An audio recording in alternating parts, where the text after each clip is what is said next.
네, 우리 할렐루야 찬양대에 귀한 찬양 감사드립니다. 저희가 이제 매주 저녁 여전도회 또 남전도회 헌신 예배로 우리가 헌신 사역 보고도 듣고 또 찬양도 듣고 헌신 그런 것들을 다 보게 되는데 참 마음에 감동이 있습니다. 이렇게 은평교회 많은 성도분들께서 이렇게 섬김으로 교회가 아름답게 세워져 가고 있구나라는 생각이 들어서 참 감사하고 또 기쁜 마음이 있습니다. 하나님도 참 기뻐하시겠다라는 생각이 듭니다. 거기에 덧붙여서 오늘은 해외 선교의 밤입니다. 그래서 오늘 설교 후에는 해외 선교 국장님이신 최영두 장로님께서 선교 보고를 해주시는데, 아까 이제 청년 3부 담당 교역자라고 저를 소개해 주셨는데, 제가 또 EMM이라고 하는 은평교회 선교 동원팀 담당 교역자거든요. 네, 그래서 이게 설교 순서를 일부러 맞춘 것은 아닌데 이렇게 되고 보니까 해외 선교의 밤이고 해서 제가 오늘은 선교에 대한 말씀을 같이 나눠야 되겠다 이런 생각이 들었습니다. 그래서 오늘 말씀을 함께 나누겠는데요. 오늘 본문 말씀은 마태복음 28장 18절 20부터 20절까지 말씀인데, 오늘 말씀을 통해서 제자의 삶이란 무엇인가에 대해서 같이 생각해 보려고 합니다. 오늘 본문은 아주 유명한 구절 가운데 하나입니다. 예수님께서 부활하시고 또 승천하시기 전에 제자들을 모아놓고 제자들에게 맡겨주신 위대한 사명이 나오는 그런 내용입니다. 그래서 이것을 예수님의 대위임령이다 이렇게 이야기를 합니다. 이 대위임령의 내용은 오늘 본문 마태복음 28장 19절에서 20절에 걸쳐서 나와 있는데요. 19절부터 20절 중간까지만 우리가 자막을 보면서 함께 다시 한번 다 같이 읽어보겠습니다. 시작. 그러므로 너희는 가서 모든 민족을 제자로 삼아 아버지와 아들과 성령의 이름으로 세례를 베풀고 내가 너희에게 분부한 모든 것을 가르쳐 지키게 하라. 네, 여기까지만 읽겠습니다. 네, 여기 계속 켜주시고요. 자막을 보시면 한글 성경으로 보면 우리가 여러 개의 동사가 나오는 것처럼 보입니다. 너희는 가서, 가다라는 동사가 나오고, 또 제자로 삼아, 그리고 세례를 베풀고 가르쳐 지키게 하라, 이렇게 여러 가지 동사가 나오는 것처럼 보이는데, 여기 가르치는 것과 지키는 것을 둘로 보면 총 5개가 나오고, 가르쳐 지키는 것을 하나로 본다면 총 4개의 동사가 나오는 것처럼 보입니다. 그러나 여기서 진짜 동사는 딱 한 가지만 있습니다. 마태복음 28장에 나오는 예수님의 대위임령에서 동사처럼 보이는 많은 말들 중에 진짜 동사가 뭘까요? 진짜 동사는 바로 제자를 삼아라는 것입니다. 제자를 삼아라, 이것이 진짜 동사입니다. 헬라어 원어를 보면 제자를 삼아라 이 단어만 동사 형태로 되어 있고, 나머지 아까 읽었던 것들은 다 분사 형태로 되어 있습니다. 분사 형태라는 말은 나머지 동사처럼 보이는 것들이 전부 진짜 동사를 수식해 주는 표현들이라는 것입니다. 그래서 이 구절을 풀어서 보면 이렇게 됩니다. 그러므로 너희는 가서 모든 민족으로 뭘 해라? 제자를 삼아라. 아버지와 아들과 성령의 이름으로 세례를 베풀어서 뭘 해라? 제자를 삼아라. 내가 너희에게 분부한 모든 것을 가르쳐 지키게 해서 뭘 해라? 제자를 삼아라 라는 것입니다. 가서 제자를 삼아라. 세례를 베풀어서 제자를 삼아라. 가르쳐 지키게 함으로써 제자를 삼아라 라는 것이죠. 예수님께서 제자들에게 맡기신 이 위대한 사명, 지금 우리에게 던져주시는 위대한 사명이 무엇인가? 그것은 바로 제자를 삼으라는 것입니다. 신자의 삶이란 무엇이냐? 신자가 어디를 향해서 나아가야 하느냐? 신자의 삶의 방향과 목적을 한마디로 한다면 제자를 삼는 것입니다. 그러면 여기서 우리는 예수님께서 우리에게 명령하신 것, 제자를 삼는다는 것이 과연 무엇인가, 이것을 생각해 보아야 합니다. 제자를 삼으라는 예수님의 명령은 우리에게 크게 2가지 중요한 메시지를 던져주고 있는데요. 첫 번째는 제자의 삶을 살기 위해서는 먼저 나 자신이 예수님의 제자가 되어야 한다는 것입니다. 나 자신이 예수님의 제자가 되지 않으면 또 다른 사람을 제자로 만들 수가 없는 것이죠. 이것은 세상의 당연한 이치입니다. 내가 그것에 대한 내용을 가지고 있지 않으면 다른 사람에게 전할 내용도 없고 만들려고 하는 어떤 완성된 이미지가 없다는 뜻이라는 겁니다. 제자를 삼으라고 하는 예수님의 명령을 받은 자에게 요구되는 전제 조건이 무엇이냐? 자신이 먼저 제자가 되어야 한다는 것입니다. 여러분, 제자가 되기 위해서 가장 필요한 것이 무엇일까요? 오늘 말씀에 나오는 것처럼 세례를 베풀어서 우리가 제자를 삼아야 하는데, 우리가 세례를 받을 때 교회에서도 교육을 하죠. 제자는 제자를 삼기 위해서 믿음의 내용을 배워야만 합니다. 또 분부한 모든 것을 가르쳐 지켜서 제자를 삼아야 하는데, 예수님께서 분부한 모든 것, 명령하신 모든 것을 가르쳐서 지키게 하려면, 우리가 가르치려면 뭘 해야 되죠? 그 가르침의 내용을 우리가 가지고 있어야 되는 겁니다. 배워야 되는 것이죠. 들어야 되고 알아야 되는 것입니다. 여러분, 어떤 것이든 자신이 가르치려면 들어야 되고 알아야만 됩니다. 의심하던 자들도 제자를 삼으려고 하다 보면 점점 제자다운 제자가 되어가게 되는 것이죠. 그래서 자신이 제자로 살아가는 데 있어서 중요한 것이 무엇이냐면 바로 인풋입니다. 인풋. 바른 말씀을 듣고 예수님의 가르침과 성경의 교훈이 우리에게 주입되고 깨달아져야 한다는 것입니다. 그것이 제자에게 가장 필요한 것입니다. 우리가 기억해야 하는 것이 무엇이냐? 제자의 삶을 살기 위해서는 예수님의 가르침과 교훈이 공급되어야 한다는 것입니다. 두 번째로, 제자를 삼으라는 예수님의 명령을 통해서 예수님께서 우리에게 던져주는 영적인 메시지는 제자의 삶에는 신앙의 열매가 나타나야 한다는 것입니다. 제자가 되어서 제자를 만드는 것처럼 우리는 신앙을 가진 자로서 그 신앙을 흘려보내야 하는 의무가 우리에게 있다는 것입니다. 우리가 가진 신앙이 열매로 나타나야 한다는 것입니다. 이것은 아까 인풋과 반대로 아웃풋을 말하는 것이죠. 신앙의 열매, 제자를 삼는 것은 다른 것이 아닙니다. 바로 생명을 살리는 것, 영혼을 살리는 것, 그것이 신앙의 열매, 제자를 삼는 것의 모습인 것입니다. 그런데 바른 말씀이 내 안에 들어왔는데 이런 영혼에 대한 아웃풋이 나오지 않고 열매를 맺지 않고 내 안에 고여서 썩고 나 자신만을 위한 그런 신앙과 삶을 살아가는 아주 이상한 경우들이 종종 나타나게 됩니다. 교회가 타락하고 부패하는 것의 전형적인 모습이 신자들이 점점 이기적이 되어가고 교회가 점점 이기적인 공동체가 되어가는 것이라고 생각합니다. 예수님은 제자를 삼으라는 이 명령을 통해서 신앙이 자기 자신 안에만 갇혀있지 않도록 우리를 이끌어주고 계신 것입니다. 그래서 내가 예수를 믿고 신앙생활하는 것이 먼저는 나의 삶과 영혼을 회복시키고 주 안에서 살아가는 기쁨을 나에게 주지만, 그것을 넘어서서 신앙의 궁극적인 목표와 방향은 아직 복음을 듣지 못한 자들, 복음 안에서 살아가지 못하고 헤매이는 자들, 하나님 없이 살아가며 이 세상의 것이 전부라고 생각하며 사는 자들, 영생의 축복을 누리지 못하고 살아가는 자들, 이렇게 다른 영혼들을 향해야 하는 것이 우리 신앙이 나아가야 할 방향인 것입니다.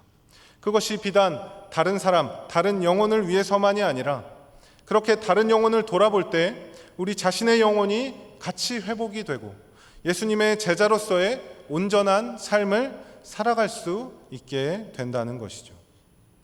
우리는 하나님의 은혜를 이야기하고 또 하나님의 일하심을 기대하면서도 게을러지고 신앙에 있어서 수동적이고 이기적인 태도로 살아가기가 쉽습니다.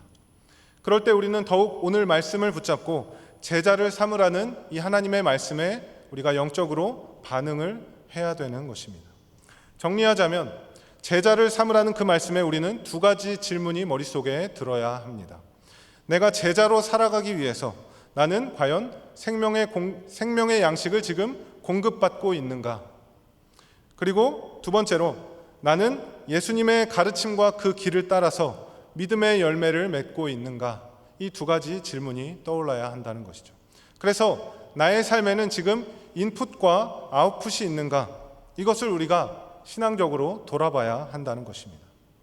이러한 것들이 제자로 부름받은 자들의 삶이어야 하고 교회의 사역이나 가르침의 방향이 되어야 하는 것입니다. 그래서 교회가 보여주어야 할 중요한 교회의 모습 가운데 하나가 무엇이냐면 바로 선교적인 교회입니다. 사역들을 하면서 많은 열매들을 맺고 영적인 열매들을 맺고 영혼들을 살리는 열매들을 맺고 성도들이 이 사역에 함께하면서 많은 기쁨과 유익을 누리는 것, 이것이 선교적인 교회의 모습입니다. 제가 볼 때 우리 은평교회는 선교적인 교회를 향해서 전심전력을 다하는 교회라고 생각이 듭니다. 어떻게 그것을 알 수 있느냐? 선교에 사람이 얼마나 함께하는가, 선교 사역에 얼마나 사람이 함께하는가, 그리고 재정을 어떻게 쓰고 있는가, 이것을 보면 우리가 선교적인 교회인가를 판단할 수가 있습니다. 여러분 아시다시피 이번 2024년 은평교회 단기 선교는 총 4개의 나라를 가게 됩니다. 인도네시아, 탄자니아, 일본, 필리핀 이렇게 4군데의 나라를 가는데 총 65명의 우리 성도분들이 함께 이 선교에 동참을 합니다. 지금까지 은평교회 선교에 동참하는 인원에 비하면 정말 많은 인원이 선교에 동참하는 것이라고 제가 이야기를 들었습니다. 많은 분들이 이렇게 선교에 열정을 가지고 있다는 것을 이렇게 이번 선교를 통해서 확인할 수 있어서 참 감사한 마음이 들었습니다. 하나님께서 선교에 동참하고자 하는 마음을 많은 성도들에게 주셔서 감사하고, 또 우리 선교 동원팀에 있는 우리 청년들이 열심히 홍보하고 또 준비해 주어서 더 많은 사람들이 함께할 수 있었음에 또 감사를 했습니다. 그래서 지금 선교 훈련도 다 같이 시작해서 열심히 모이고 있고, 또 앞으로 사역 준비를 본격적으로 하면서 선교를 준비하게 될 것입니다. 또 여러분 주보의 3면을 보시면 국내외 선교 후원 기관 선교사 교회들이 나와 있습니다. 여러분 이 후원 목록 보시면 어떤 마음이 드십니까? 아마 저와 같은 마음이시지 않을까 생각됩니다. 와, 많다. 그런 생각 드시죠? 네. 이게 참 별것 아닌 것 같아도 여러분 이렇게 많은 선교사님들과 교회 또 기관을 후원하는 것에 대해서 우리 은평교회에 대해 여러분 자부심을 가지셔야 됩니다. 아무리 교회가 크고 재정이 많다 하더라도 이 담임 목사님과 또 교회의 살림을 맡고 계신 당회 장로님들, 또 재정을 맡고 계신 분들, 또 해외 선교국 섬기시는 분들이 마음을 하나로 모아서 이렇게 많은 곳에 이렇게 후원하는 거, 이거 결코 쉬운 일이 아닙니다. 그로 인해서 우리가 헌금을 하는 것만으로도 자연스럽게 우리는 선교에 동참을 하게 됩니다. 그러나 우리가 물질을 보내기만 하는 것보다 더 귀하고 중요한 것은 마음으로 함께하며 또 기도로 하나님의 역사를 함께 이루어 간다는 것이죠. 제가 오늘 말씀을 시작할 때 선교에 대한 말씀을 나누겠다고 여러분께 말씀드렸는데요. 그런데 혹 어떤 분들은 선교에 대한 말씀을 나누겠다는 저의 얘기를 들었을 때 나와는 별로 상관없는 이야기다라고 생각하셨을 수도 있습니다. 안타깝게도 많은 교회들이 교회에서 선교를 한다고 하면, 선교 사역을 한다고 하면 선교는 특정한 몇몇 사람들을 위한 사역이다라고 생각을 하고 그렇게 인식을 합니다. 교역자들이나 혹은 해외 선교국, 선교팀, 단기 선교에 동참하는 그런 사람들만의 사역이다라고 생각하는 경우가 많이 있습니다. 그러나 여러분, 선교라는 것은 어떤 특정한 사람들만을 위한 사역이 아닙니다. 직접 타지로 가서 사역하는 선교사님들이 계시고요. 또 보내는 선교사님들이 있습니다. 여름에 우리가 교회에서 단기 선교팀이 선교를 나가게 되는데 그때 선교팀들만 선교하는 것이 아니라 교회 안에서 우리가 함께 현지의 소식을 계속 실시간으로 들으면서 물질로 또 마음으로 또 기도로 이 사역에 동참해야만 한다는 것이죠. 그래야 선교가 특정한 사람들만의 사역이 아닌 온 교회 성도들을 부르시는 하나님의 사역이 되는 것입니다. 우리 모두는 선교적인 삶을 살아야 합니다. 교회는 선교적인 교회가 되어야 합니다. 선교적인 삶은 직접 밖에 나가는 것만이 선교가 아닙니다. 오늘 말씀과 관련해서 표현하자면 선교적인 삶은 곧 제자의 삶을 사는 것입니다. 제자의 삶이란 여기에 모인 우리 모두는 주님의 부르심을 받은 제자라는 사실을 기억하고 예수님의 제자답게 주님의 말씀을 공급받으며 받은 은혜, 그 받은 사랑을 흘려보내는 것. 아직 받지 못한 자들을 찾아서 그 사람들에게 흘려보내는 것. 복음이 필요하고 영혼이 메말라가는 자들을 마음에 품으며 예수님의 제자로 사는 것이 기쁘고 복된 일이라는 것을 전하는 것. 그것이 제자의 삶입니다.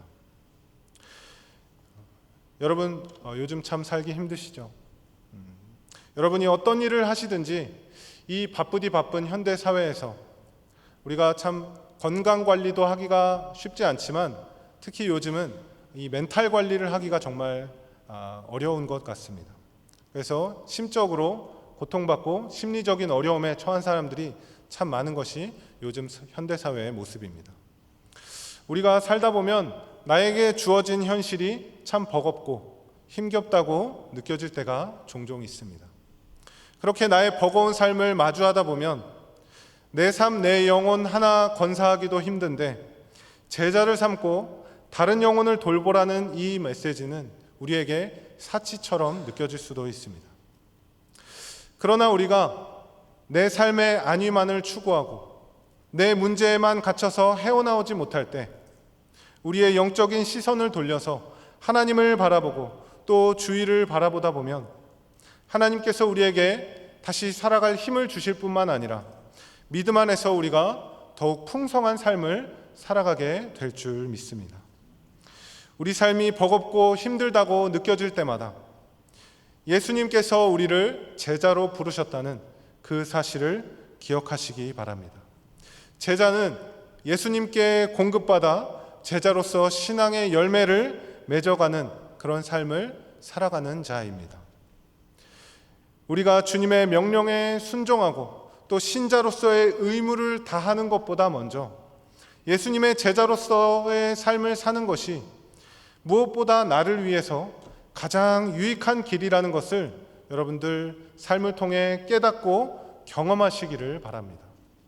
그래서 우리가 이기적인 삶이 아닌 진정한 제자의 삶, 주님께 공급받고 아름다운 신앙의 열매를 맺는 우리 은평교회 모든 성도님들 되시기를 주님의 이름으로 축원합니다.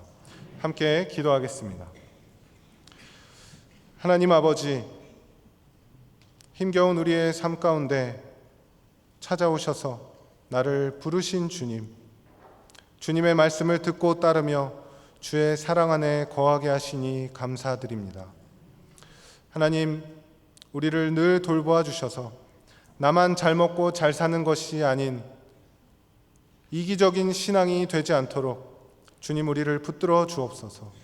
내 문제에만 갇혀 있지 않게 하시고 하나님을 바라보고 또 주위를 돌아보며 받은 은혜, 받은 사랑을 전할 수 있게 하시고 예수님의 제자로서의 삶을 온전히 살아낼 수 있도록 주여 은혜를 베풀어 주시옵소서. 예수님의 이름으로 기도드립니다. 아멘.